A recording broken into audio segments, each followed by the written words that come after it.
은혜로운 찬양 하나님께 감사드리고 또 우리 성가 찬양대 위에 감사드립니다. 말씀을 찬양으로 시작하려고 했더니 너무나 위대한 찬양, 하나님께 영광 돌리는 찬양을 불러주셨어요. 여러분, 이 찬양을 들으실 때 어떠셨습니까? 위대하신 왕 하나님 영광스럽도다 찬양할 때 우리의 마음이 힘이 생기고 또 은혜가 충만해지지 않습니까? 음악의 역사를 보면 어느 국가든지 간에 전쟁에 나갈 때에 음악을 사용하지 않은 나라는 없다고 합니다. 그래서 고대 중국에서 있었던 나라들이 전쟁에 나아갈 때는 반드시 이 징을 치고 또 피리를 불면서 전쟁에 나아가는 군사들이 약해지지 않도록 뒤에서 계속해서 그 사기를 세워주고 고취시켜주는 그런 일들을 통해서 전쟁을 했다는 거예요. 오늘 우리 찬양대가 찬양을 하고 우리 찬양팀이 또 예배 전에 찬양을 하고 그 찬양을 통해서 오늘 이 영적 전쟁에 나서는 우리들이 하나님께서 주시는 힘을 얻는 겁니다. 그래서 우리 찬양이 중요한 거예요. 반대로 어떤 경우에 있어서는 이 찬양을 통해서 또 사람의 마음을 약하게 만들고 무력하게 만드는 경우도 있다는 겁니다. 신라 시대 때에 이 신라가 다른 나라와 전쟁을 하는데 그 적군의 숫자보다도 이 신라군의 숫자가 절반밖에 안 되는 겁니다. 숫자가 적으니 얼마나 두려웠겠습니까? 근데 그때 한 영리한 장군 하나가 피리를 잘 부는 군사 하나를 택해서 명령을 내립니다. 저 적군 가까이에 가서 구슬프게 피리를 불어라. 애처로운 노래를 불러라. 이 군사가 피리를 아주 애처롭게 잘 부릅니다. 근데 이 적군의 병사들이 그 애처로운 노래를 들으면서 마음이 약해지는 거예요. 고향 생각이 나고 두 번 가족이 생각납니다. 그러자 이 군사들이 한 사람씩 두 사람씩 전쟁을 포기하고 소위 말하면 탈영을 하는 거죠. 한 사람씩 두 사람씩 빠져보다가 보니까 많은 군사들이 그 전쟁을 포기하고 집으로 돌아갔습니다. 그래서 이 신라군이 손쉽게 그 전쟁에서 승리를 할 수 있었다 하는 그런 일화가 있습니다. 여러분, 오늘 이 세상을 향해 나아가는 십자가 군병인 우리 성도들에게 너무나도 중요한 것은 바로 찬송하는 일입니다. 우리에게 닥쳐오는 그런 모든 악한 권세와 싸울 수 있는 그 영적 전쟁에서 우리에게 큰 힘이 되고 강력한 무기가 되는 것은 바로 찬송하는 일입니다. 찬송은 때로 우리가 마음 약해지고 힘들어서 낙심하고 쓰러져 있을 때 우리를 다시 새롭게 일으켜 주시고 하나님께서 맡겨주신 이 영적 전쟁을 싸우게 하는 그런 힘과 능력이 되게 하신다는 겁니다. 왜냐하면 하나님께서 우리 성도들이 부르는 그 찬송 가운데 임재하시기 때문입니다. 하나님께서 찬송 가운데 임재하시어서 우리를 위해 친히 직접 싸워주시기 때문에 우리는 이 전쟁을 두려워할 필요 없고 하나님께 모든 것을 맡기고 주님을 따라가기만 하면 된다는 겁니다. 그러므로 우리가 믿음 안에서 강해질 수 있는 유일한 길은 하나님이 우리와 함께 하시는 것밖에 없다는 사실을 꼭 기억할 수 있기를 바랍니다. 우리가 이 영적 전쟁을 위해서 사실 우리는 아무것도 준비할 것이 없습니다. 여러분, 이 영적 전쟁에서 승리하기 위해 우리에게 돈이 필요한 것이 아닙니다. 높은 권세가 필요한 것이 아닙니다. 하나님이 우리와 함께 하셔야만 우리는 강해질 수 있고 이 영적 싸움에서 승리할 수가 있습니다. 우리가 연약하여서 원수의 공격 앞에 넘어지고 쓰러질 수밖에 없는 이 상황을 하나님은 우리 너무나 잘 알고 계십니다. 우리가 지금 얼마나 약해져 있는지, 얼마나 힘들어하는지를 아시고 하나님께서는 오늘 이 예배를 통해서 저와 여러분에게 하나님이 주시는 그 힘과 능력을 허락해 주실 줄로 믿으시기를 바랍니다. 오늘 우리에게 주신 이 본문의 말씀을 통해서 하나님께서는 특별히 여호수아에게 강하고 담대하라 말씀하고 계십니다. 왜냐하면 지금 여호수아가 처해 있는 상황이 너무나도 어렵기 때문입니다. 하나님께서 절대적으로 여호수아를 강하게 해 주셔야 하는 상황을 지금 여호수아가 만났기 때문입니다. 본문 1절 말씀을 다시 한번 보시면 이때가 지금 어느 때입니까? 모세가 죽은 후라는 것입니다. 지금 모세가 죽은 이 위기 상황 속에 여호수아가 놓여 있습니다. 왜냐하면 여호수아는 이제 모세가 아닌 혼자서 이스라엘 백성들을 이끌고 가나안 땅으로 들어가야 하는 그 중요한 사명을 맡았기 때문입니다. 그런데 이 일이 여호수아에게는 결코 쉬운 일이 아니었습니다. 매우 두려운 일이고 여호수아에게는 큰 짐이 되는 일이었습니다. 하나님께서는 여호수아가 무엇으로 인해서 힘들어하고 두려워하는지를 분명히 잘 알고 계셨습니다. 약해질 수밖에 없고 힘들 수밖에 없는 여호수아를 보셨기 때문에 하나님께서는 지금 여호수아에게 강하고 담대하라고 말씀하고 계십니다. 여호수아는 지금 앞으로 무슨 일이 일어날지 모르는 그 두려움 가운데에 모세의 뒤를 이어 이스라엘 백성의 지도자가 되었습니다.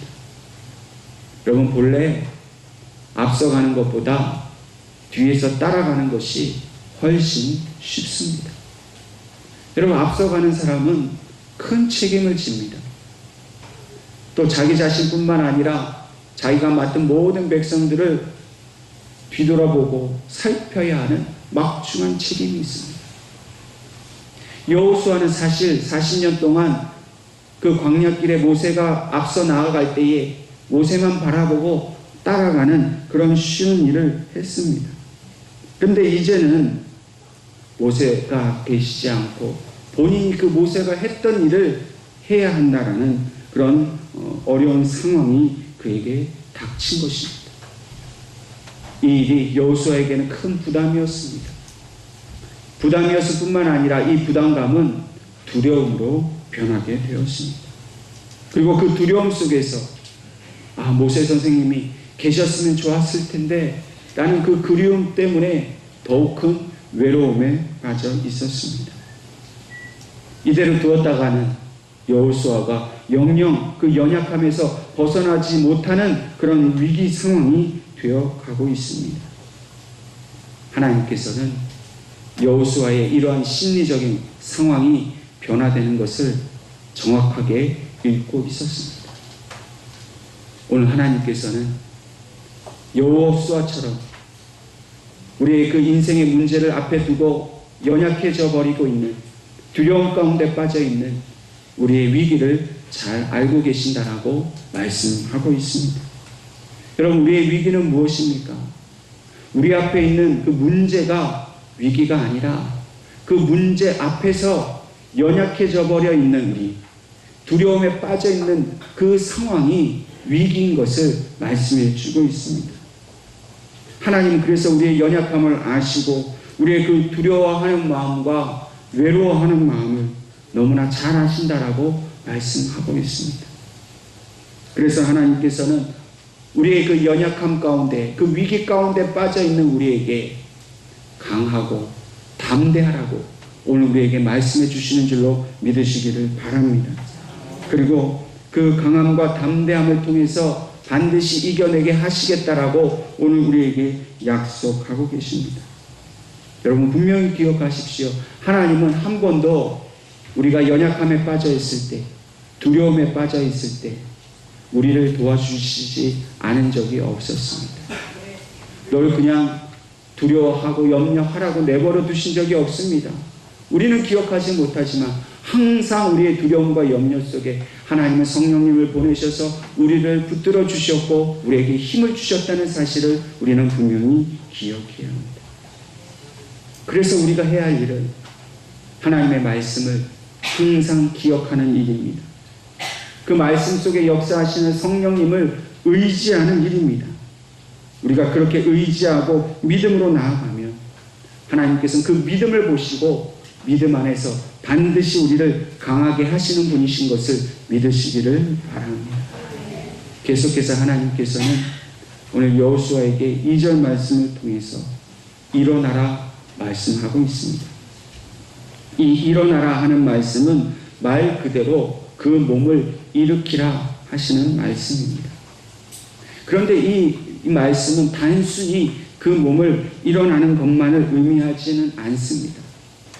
이 말씀의 그 더 깊은 뜻은 너가 일어나서 다시는 넘어지지 말고 그대로 서 있으라 하시는 말씀입니다. 사실 우리는 일어날 수 있지만 또 언제나 다시 쓰러져 넘어질 수 있는 존재입니다.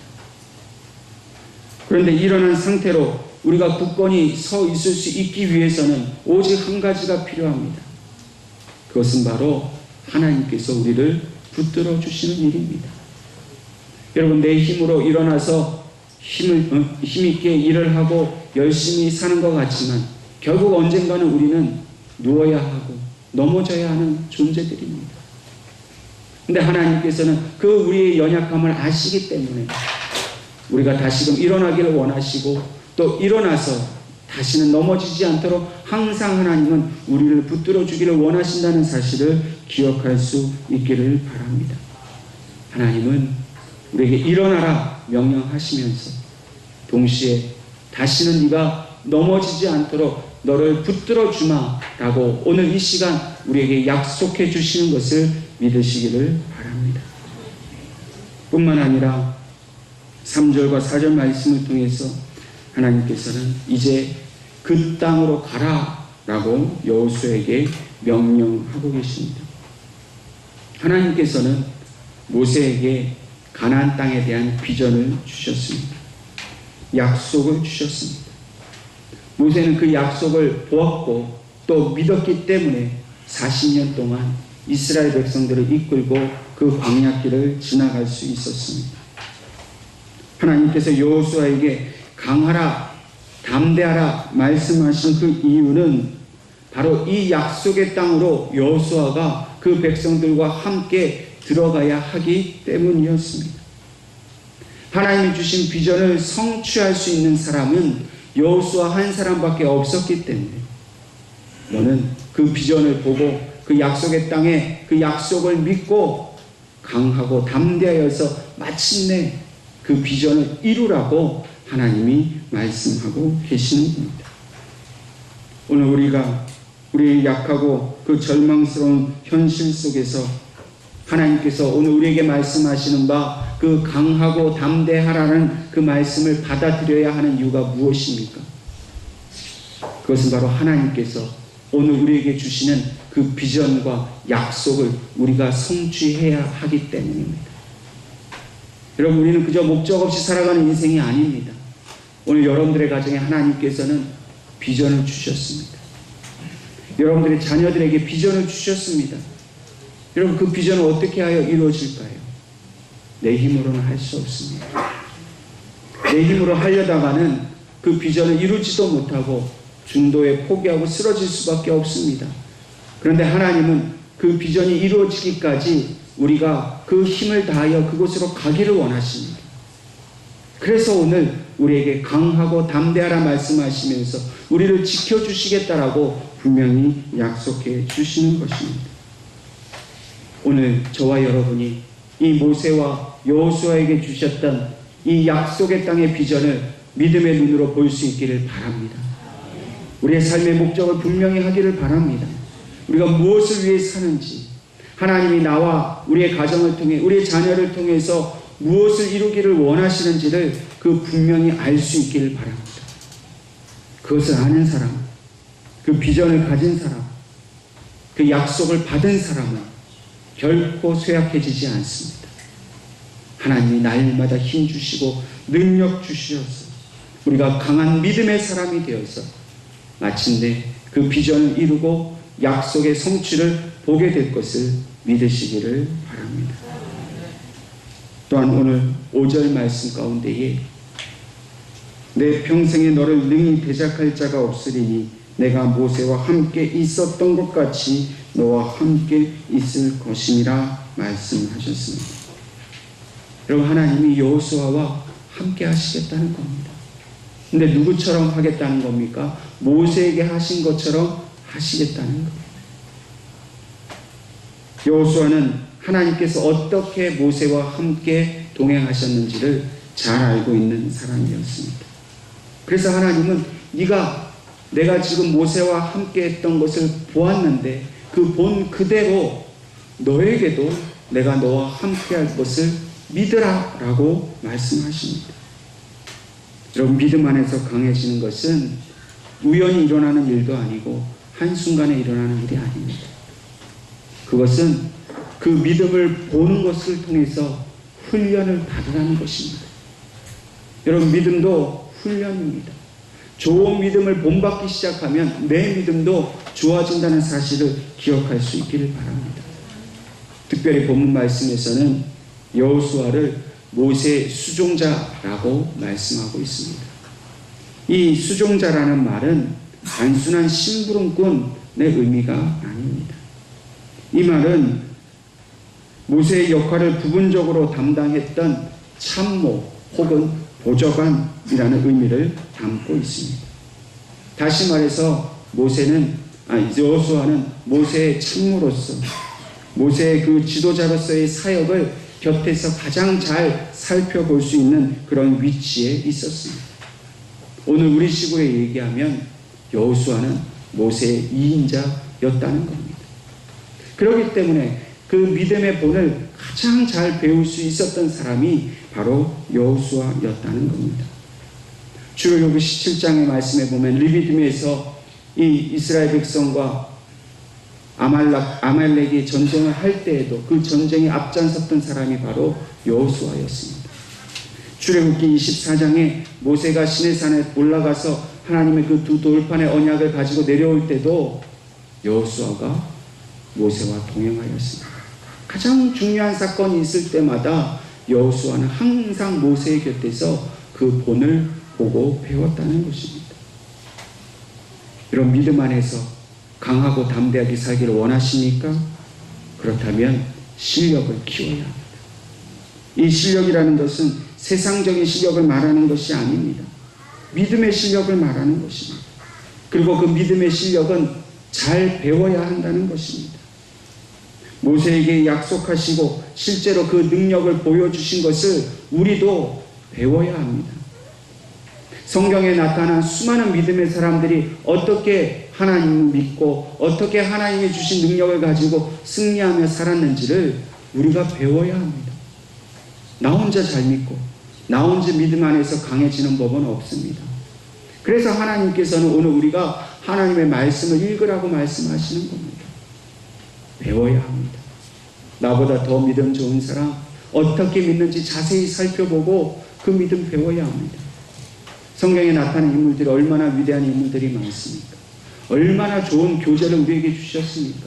근데 우리가 그 말씀 읽지 않고 그 사람들의 삶을 우리가 본받지 않는다면 결코 우리는 믿음 안에서 강해질 수가 없다는 사실을 우리는 분명히 기억해야 합니다. 우리가 하나님의 말씀을 잘 읽고 그 말씀 속에 그 믿음의 사람들의 삶을 잘 본받고 배우면 그 말씀이 우리 심령 속에 깊이 자리를 잡게 된다는 겁니다. 그리고 그 성경의 인물들이 하나님을 만난 것처럼 그 말씀을 읽고 마음에 새긴 우리들도 하나님을 경험하게 된다는 사실을 깨달을 수 있기를 바랍니다. 그러면 우리도 이 약속의 말씀을 붙들고 믿음 안에서 흔들리지 않고 하나님이 우리와 함께 하신다는 사실을 우리가 분명히 깨달아 알 수 있습니다. 하나님은 오늘 임마누엘로 우리와 함께 하십니다. 임마누엘의 뜻이 무엇입니까? 하나님이 우리와 함께 하신다는 것입니다. 그런데 이 임마누엘의 이름을 가지고 오신 분이 누구입니까? 바로 예수 그리스도이십니다. 하나님께서는 예수님이 이 땅에 보내시면서 임마누엘이라는 이름을 주셨습니다. 하나님이 우리와 함께 하신다는 증거가 바로 예수 그리스도입니다. 말로만이 아니라 하나님은 실제적으로 예수님 우리에게 보내주시고 십자가에서 우리 모든 죄를 지게 하시고 죽으심으로 우리를 구원할 능력, 우리를 지켜주시는 그 모든 능력이 그 십자가의 보혈에서 나온다는 사실을 우리에게 말씀해 주신 겁니다. 그렇기 때문에 우리의 믿음이 약해지고 연약해지고 절망에 빠질 때마다 우리가 십자가를 온전히 바라보고 그 십자가를 붙들 때에 하나님의 온전한 능력이 우리 안에 머물러서 우리가 강해지게 될 것을 믿으시기를 바랍니다. 5절 후반절에 내가 너를 떠나지 아니하며 버리지 아니하리니 라고 또한 말씀하고 계십니다. 이 떠나다 라는 말의 원어적 의미는 손에서 떨어뜨린다 라는 뜻입니다. 다시 말해서 하나님께서는 지금 여호수아에게 내가 너를 결코 놓치지 않고 떨어뜨리지 않겠다라고 말씀을 하시는 일입니다.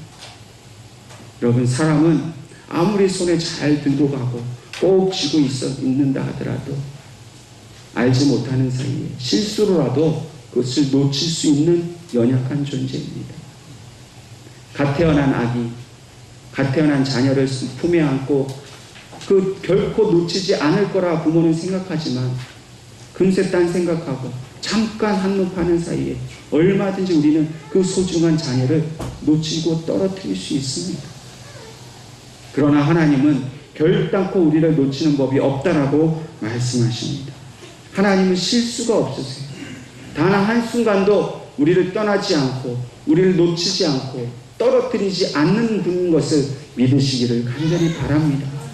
그렇기 때문에 우리는 하나님 앞에 날마다 더 나아가서 우리를 떨어뜨리지 않는 그 하나님의 사랑을 우리는 경험할 수 있어야 할 것입니다. 하나님께서는 우리의 약한 것을 보시면 항상 우리를 강하게 하고 싶어 하십니다. 하나님, 우리가 병든 것을 보면 항상 우리를 고쳐주고 싶어 하십니다. 누구보다도 우리의 형편과 사정을 다 아시기 때문에 우리가 믿음 안에서 강해져야만 한다는 사실을 하나님은 너무나도 잘 알고 계십니다. 그래서 오늘 이 예배를 통해서 하나님은 우리를 강하게 만들기를 원하고 계십니다. 본문 6절과 7절 말씀을 보면 강하고 담대하라는 말씀이 2번 나옵니다. 이 말씀은 명령입니다. 그런데 여러분, 명령한다고 그렇게 갑자기 강해지고 담대해지겠습니까? 그럼 아직 걷지도 못하는 그 누워있는 갓난 아이에게 일어나라, 뛰어라, 걸어라 명령하면 그 아이가 벌떡 일어나서 걷고 뛸 수 있습니까? 불가능한 일입니다. 그런데 오늘 하나님께서 우리에게 강하라, 담대하라고 얘기한다고 해서 우리가 갑자기 강해지고 담대해집니까? 그러나 이 말씀은 우리가 다시 한번 잘 살펴보아야 합니다. 하나님께서 우리에게 강하라 하시는 것은 그냥 너 혼자 강해져라 이 말씀이 아니라 네가 강해질 수 있도록 너에게 힘을 주겠다라는 말씀을, 그 약속을 같이 주시는 말씀입니다. 너는 강하라, 내가 너에게 힘 주겠다. 너는 담대하라, 내가 너에게 힘을 주겠다. 그러니까 그 강할 수 있는 능력을 함께 주시면서 우리에게 명령하신다는 겁니다. 여러분, 이 강하라 하는 말의 원어적 의미는 그 손에 힘을 가지라라는 뜻입니다. 또 담대하라 하는 말씀은 그 무릎에 힘이 있는 그 상태를 의미합니다. 여러분, 일반적으로 우리가 갑자기 놀라운 일, 두려운 일 만나면 어떻습니까? 손에 힘이 빠지고 다리가 풀립니다. 심한 경우에는 그냥 주저앉습니다. 사람이 육체의 힘을 쓰려면 두 다리로 온전히 서 있어야 하고 그 팔로 단단히 붙들어야 합니다. 그래야 싸움을 할 수 있고 또 일을 할 수 있습니다. 다리에 힘이 없는데, 손에 힘이 없는데 어떻게 집안일을 하고 밭일을 하고 회사에 나가서 맡겨준 일 할 수 있겠습니까? 아무것도 못합니다. 하나님께서 강하고 담대하라는 말씀은 내가 너의 손에 힘을 주셨다는 겁니다. 내가 너의 무릎에 힘을 주셨다는 겁니다. 하나님께서 주시는 그 명령을 듣기만 하면, 그리고 아멘으로 그것을 받아들이면 우리의 심령의 힘이, 그 모든 악을 이길 수 있는 능력의 힘이 우리 안에 생긴다는 것입니다. 여러분, 우리가 육신을 의지하는 것으로는 결단코 우리가 강해질 수 없습니다. 그러나 오늘 하나님이 주신 이 약속의 말씀, 이 명령을 우리가 믿음으로 받아들일 때 우리의 심령은 세상 그 어떤 힘과 비교할 수 없는 가장 강력한 힘이 된다는 것입니다. 우리와 함께 하시는 예수님, 우리를 도와주시는 성령 하나님을 의지하는 자는 그 힘이 강력해져서 그 어떤 세상의 공격에도 이길 수 있음을 믿으시기를 바랍니다. 마지막으로 하나님께서는 이 모든 힘의 원천은 어디에서 있느냐? 그것은 바로 하나님의 말씀을 지키는 것이라고 말씀하고 있습니다. 특별히 8절 말씀을 보면 첫째로 내 입에서 떠나지 말게 하며 라고 말씀하십니다. 여러분, 우리가 첫 번째 단계는 하나님의 말씀을 입에서 떠나지 않게 하는 일입니다. 어떻게 해야 입에서 떠나지 않습니까? 말씀을 읽으면 됩니다. 여러분, 말씀을 읽을 때 그 말씀이 우리의 입을 통해서 우리의 심령을 깨웁니다. 그 말씀을 우리가 새길 수 있습니다.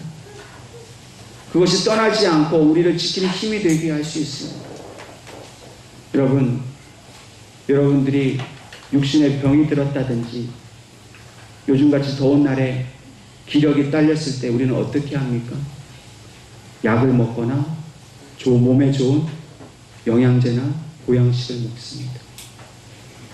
여러분, 우리 영혼의 힘이 떨어졌을 때, 우리의 영혼이 병들었고 쇠하여지고 지금 쓰러져서 아무 힘이 없을 때 우리가 무엇을 해야 합니까? 하나님의 말씀을 먹는 겁니다. 하나님의 말씀을 받아들이고 그 하나님의 말씀이 우리를 다시금 이렇게 세울 수 있는 그런 영양제로, 보양식으로 받아들이는 일입니다. 그런데 오늘 우리의 모습은 어떻습니까? 영적인 힘이 하나도 없는데도 여전히 하나님 말씀을 그 입에 두지 않습니다. 읽지 않습니다. 먹지 않습니다. 그리고 자꾸만 세상의 것만 취하려고 합니다. 여러분, 밥 먹지 않고 자꾸만 불량식품 먹으면 어떻게 되겠습니까? 당장에는 배가 부른 것 같지만 그 몸은 더욱더 쇠해질 뿐입니다. 또한 두 번째로 그것을 주야로 묵상하며 라고 말씀하셨습니다. 주야로 묵상하는 것은 무엇입니까? 그 말씀을 머리로 기억하라는 겁니다. 그리고 그 말씀을 마음에 새기라는 겁니다. 여러분, 머리에 기억하고 마음에 새기면 그 말씀이 우리를 떠나지 않습니다. 그 말씀으로 자기의 모든 힘의 근원으로 삼으라는 겁니다. 한국 사람은 밥심으로 산다 그럽니다.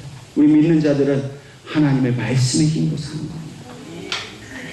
읽지 않고 마음에 새기지 않으면 우리는 영적으로 아무 힘을 발휘할 수가 없습니다. 마지막 세 번째로는 그 안에 기록된 대로 다 지켜 행하라는 것입니다.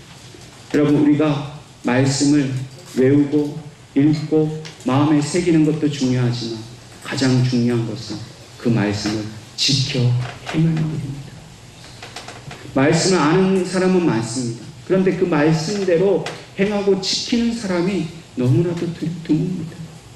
여러분, 하나님의 능력은 우리가 그 말씀을 지켜 행하려고 할 때에 비로소 우리를 통해 역사하심을 믿으시기를 바랍니다. 여러분, 주님 주신 모든 말씀을 지켜 행하십시오. 노력하십시오. 그러면 하나님이 그 노력에 힘을 주십니다. 오늘 하나님께서 우리에게 힘 주시기를 원하십니까? 여러분들에게 정말 하나님이 믿음이 연약해지지 않고 강해지기를 여러분들 힘 주시기를 원하십니까? 세상과 싸워 이기기를 원하십니까? 그러면 하나님이 나와 함께 해주시기를 사모하시기를 바랍니다. 여러분, 사랑하지 않는 사람에게는 아무것도 주지 않습니다. 우리가 하나님을 사랑하지 않으면, 그 말씀을 사모하지 않으면 하나님은 아무것도 주시지 않습니다. 그러나 우리가 간절한 마음으로 하나님을 찾고 진실한 사랑으로 하나님을 찾으면 하나님은 반드시 우리에게 베풀어 주신다는 것을 믿으시기를 바랍니다. 또한 하나님의 가장 강력한 힘은 바로 십자가의 능력인 것을 믿으시기를 바랍니다. 우리가 아무것도 할 수 없을 때 우리가 십자가를 붙들고 나아가면 그 보혈의 능력으로 우리를 원수의 손에서 건져주시는 것을 믿으시기를 바랍니다. 그리고 이 모든 약속의 말씀은 성경에 기록되어 있다는 것을 다시 한번 깨달으시기 바랍니다. 말씀을 읽고 묵상하십시오. 그 말씀을 지켜 행하십시오. 그러면 하나님께서 우리의 능력이 되셔서 우리를 강하게 하시고 그 모든 영적 싸움에서 승리하게 하시는 줄 믿습니다. 이 믿음을 가지고 이 말씀에 순종하며 살아가시기를 주님의 이름으로 축원합니다.